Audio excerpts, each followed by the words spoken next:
Para sa gobyerno ni Presidente Ferdinand Bongbong Marcos Jr., nangyari na ang dapat mangyari. Nahuli na ng ICC si dating Pangulong Rodrigo Duterte. Pasimula na rin ito ng pagbabago ng gobyerno.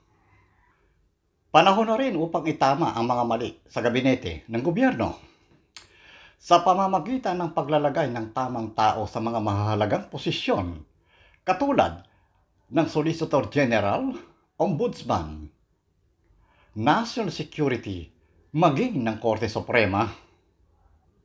Ngayong nahuli na si dating Pangulong Rodrigo Duterte, hirap na ipagtanggol ng Solicitor General ang panig ng gobyerno. Hindi naman sa ayaw niya, subalit nang dahil sa kanyang dating amo kung kaya't naiipit ito sa sitwasyon.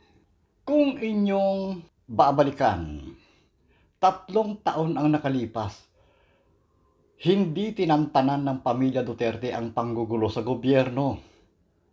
Subalit wala tayong narinig ng kahit anong bagay mula dito sa ating Solicitor General. Panahon na siguro upang magkaroon ng balasahan sa gabinete ng ating Pangulo, upang sa ganon ay makausad na maayos ang gobyerno.